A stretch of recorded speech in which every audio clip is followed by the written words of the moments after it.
Hey everybody, welcome to the OSG Garage. I'm the old slow guy Keith, and today we're going to do something that I've been wanting to do for, well, quite a while. I'm working on restoring this 82 GPZ 550, and I got it pretty much 90% of the way there.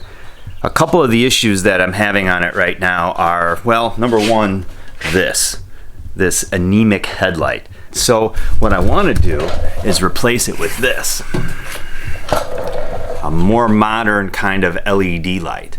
Now, a bulb in this thing is replaceable, and I know I can replace the bulb, but I really want to try and get something like this to work. Now, I did something like this before on our scooters.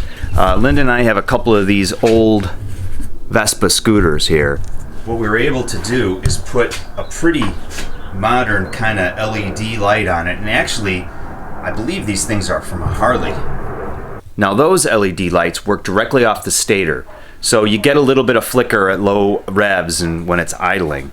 But on this thing here, I shouldn't have an issue because it runs off of a battery and it's got a regulator on it, so it keeps it pretty bright.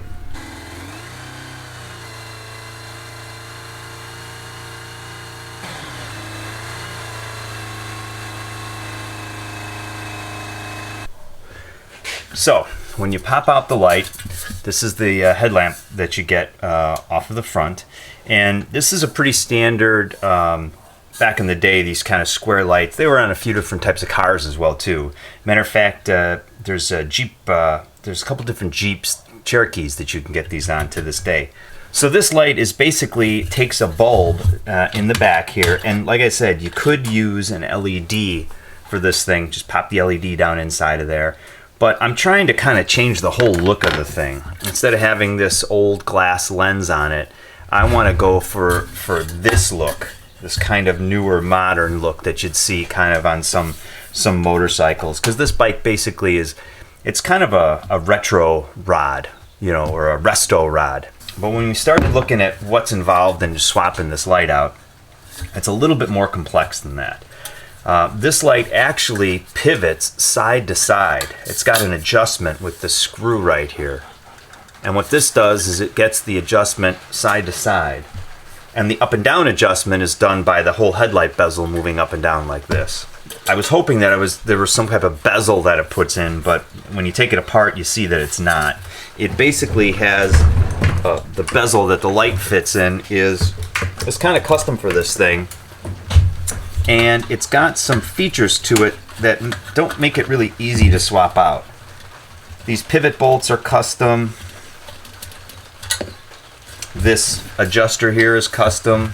So we're going to need some interesting features to be put onto this new bezel that I kind of wasn't planning for when I said I could just kind of swap this thing out.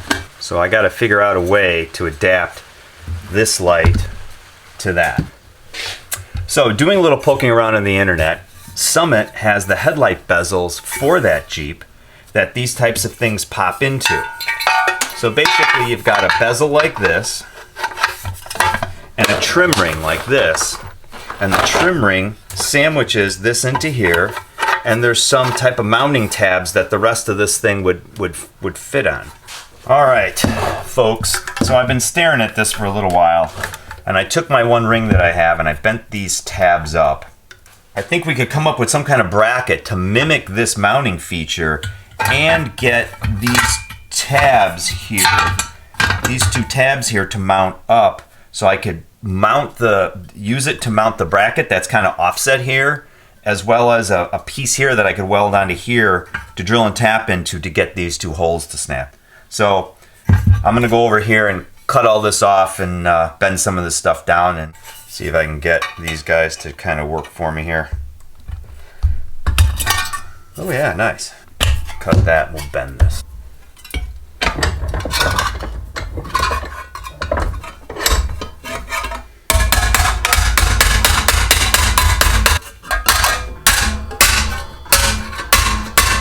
This is the surface that the light mounts on, so I'm guessing that I want to cut all that away so it doesn't interfere with this surface here. Oh yeah. So maybe we pound these guys down and then I can trim them, but let's just take a peek here.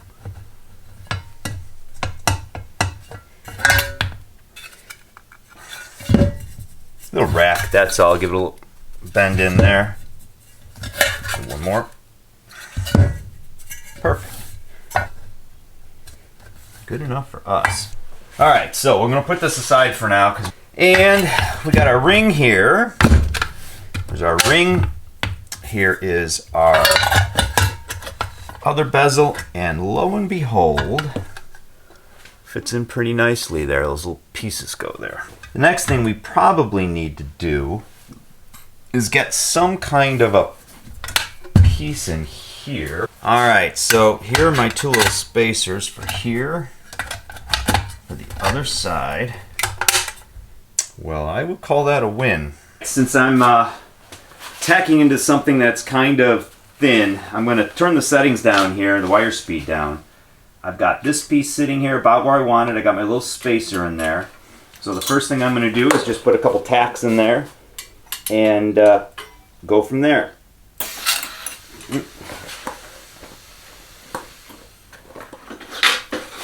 Yeah, funny thing about that, we need to get the ground clamp on somewhere. Try that again, eh? I've got my brackets on, I got my little spacer in there, I think everything's good, I got my clamps on here. So the next thing we do is put a couple tacks in. One. Turn it around. Let's see what I'm doing. One. Two. Take a quick look at that. Oops, backwards. Very nice.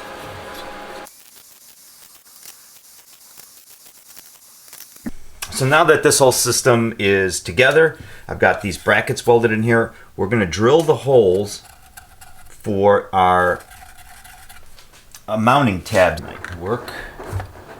Grab the ring. Ooh, good. What size is that? 5 millimeters. 3. And 4.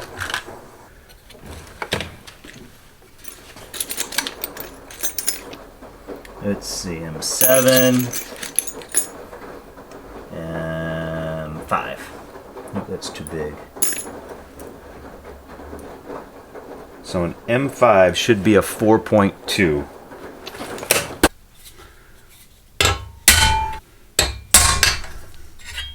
So one of the great things about being a tool maker, mold maker, is I've got a lot of angle plates and 1, 2, 3 blocks and different ways of fixturing things that really come in handy for the fabricator in your home here.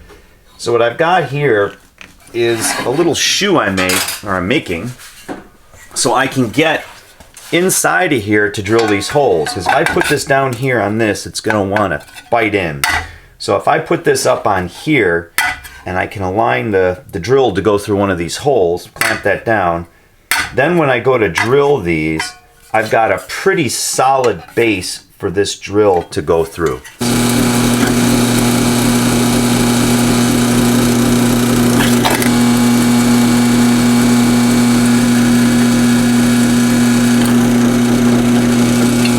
Little guy here, little very high strength magnet. You can get these at Home Depot. They got packages of them. Something where I can put my chuck key all the time and I know I'm not going to lose it.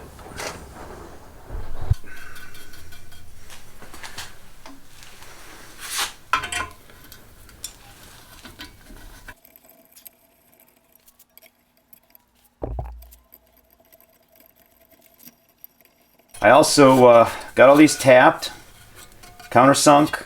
I also took a little time to cut the back tabs off, to cut this other bracket off of here. So this is pretty clean, and it'll allow us to fit it inside that bezel that we have to fit into.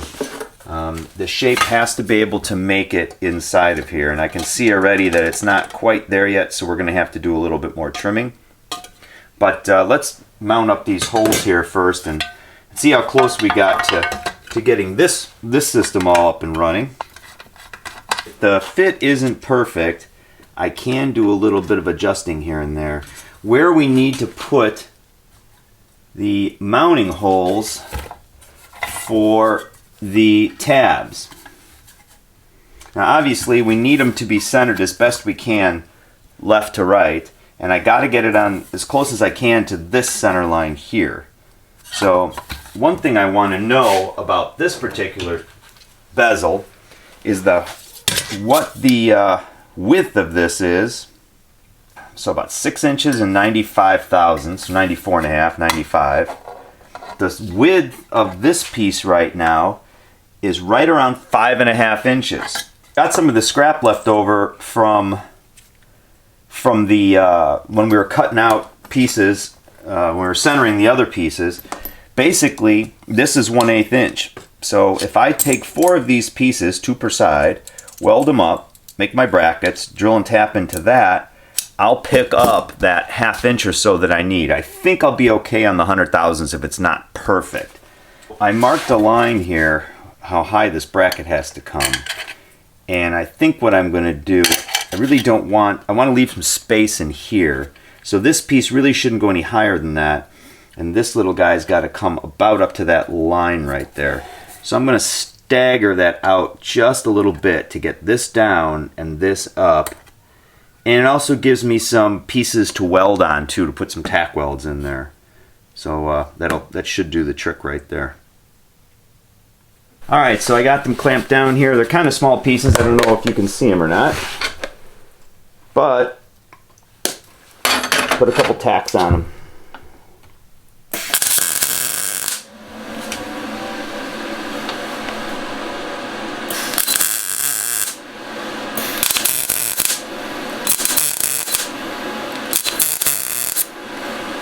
I put a few marks on here so I know kind of where the center line is.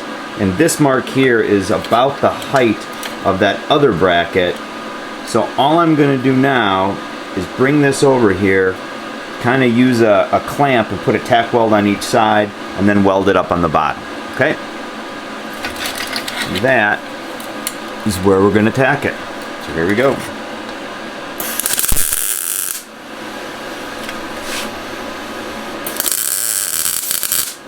Put the tack on.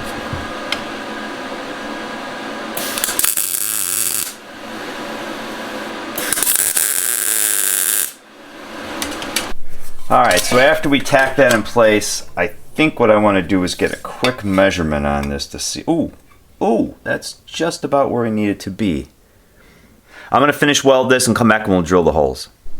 Alright, so now that this is all welded up, we've got our brackets on the side, looking pretty good. I think I'm going to bolt this back together. And we're going to figure out the height that we need to drill that hole in there, clearance hole for the screw. So if I double check this measurement, the other one was 6 inches 082, and it's relatively parallel too. Nice. We're within 10 thousandths of an inch of what the other one is. I would have not predicted that, ladies and gentlemen, in a million freaking years. That's for sure. What I want to do is make sure that this thing gets centered pretty well in the bezel, at least left to right. Up and down I'm dictated by these tabs that I already have in there. So once I like where the spacing is here and the projection and everything is for it, we could probably pop that out a little bit more in there. And now that I have that, I'm going to go ahead, mark the tabs, mark these holes on my tabs. Just put some marker in there for right now. Put one in there. Do up the other one. And that's where I want to drill the holes. Now the holes are clearanced for these shoulder screws that go in there. Ooh, that's a little off. Little boo-boo there, that's a little bit off, huh? So these shoulder bolts are right here and here. And what I need to do is get a drill. I got to drill the size that lines up with this bolt. So this bolt is 273. So what we need for us is, since it's 271, I think if we went a 32nd over a quarter, that would be fine. Using the same setup I kind of used before with the angle plate, 1, 2, 3 block, and clamping it. I did have to offset this though, because this piece now with these tabs on it is longer than this setup. We're going to go ahead and drill our 2 clearance holes.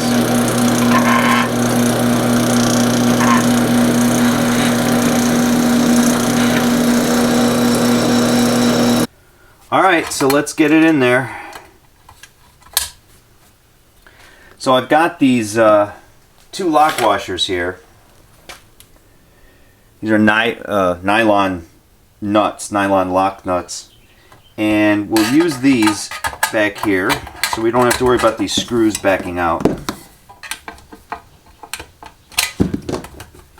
Now our light can move from side to side. Now that we've got the light to move side to side, explain why that's kind of important. So this light has an adjusting screw that goes through the bezel. It has a spring and a little washer. And the screw goes through the bezel, like I said. Put the spring on there. And what it would do is it would attach to this tab here with this little screw, with this little nut. And this nut gets trapped inside of this channel here so it can't spin. So as you move the screw back and forth, it pivots the light. So what we have to do is mock up this tab in this area right here so we can get this side-to-side adjuster to work. So the screw is kind of right in this area here. And we want to be about this level, I think, with it. So this is kind of the axis of the screw, up and down. And this, about the height. We pop something out of there just like about that. That'll give us enough range to make that work. So I got some 18 gauge stock. I think what I'm going to try and do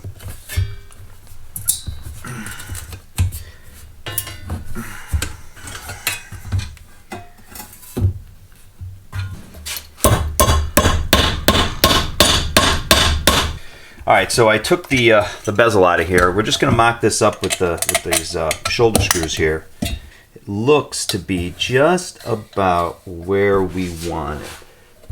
So I'm going to put a hole in here to spot weld it. Going to taper this around the back, make it a little rounded off, and put a hole here as well too for that screw. And take this back a little bit. The hole wants to be right about there, so it doesn't look like it needs all this here, so I'm going to just kind of cut that down with the belt sander. But that's how the pivot is when you turn the screw up and down. So this little nut here is about 300 thousandths wide on the old Brown and Sharp there. So I'm trying to come up with a way on this particular bracket to weld in some very tiny little pieces on the side here to do the same thing that other piece did. So I found a parallel. It's in my box that's about 315 thousandths.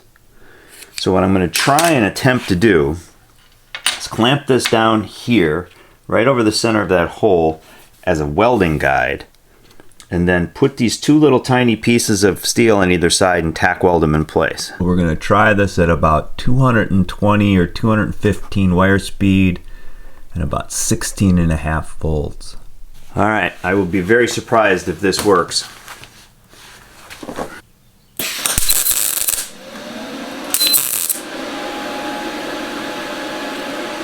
Ooh, may have gotten it. I think I just basically blew away the piece that was there.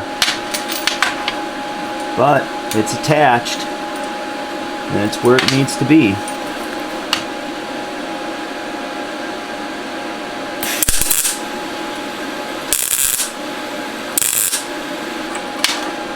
Huh. That might just work.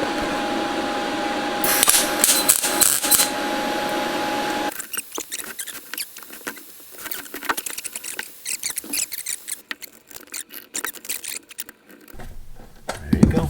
Nice. All right.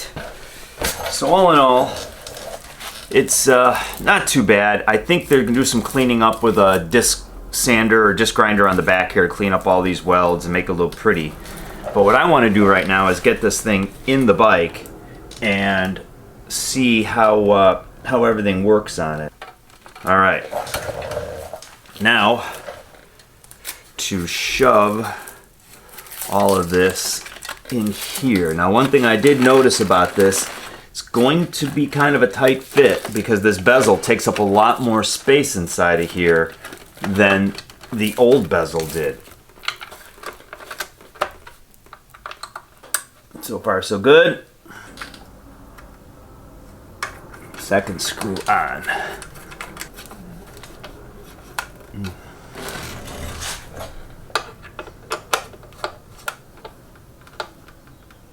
Alright. Woohoo! I think that's pretty good. Kind of like the look of it on the front of this. Now, one thing not sure that I'm really down with yet is the silver back. Some of the lights have a black background, and I think that might look a little better. So I think maybe there's a black background light in my future. Yeah. So, guess what? Amazon to the rescue. So we ordered a couple different styles off of Amazon. The one on the left is high and a low beam, and the one on the right is basically the same light with the same amount of elements, but it has an array of daytime running lights on.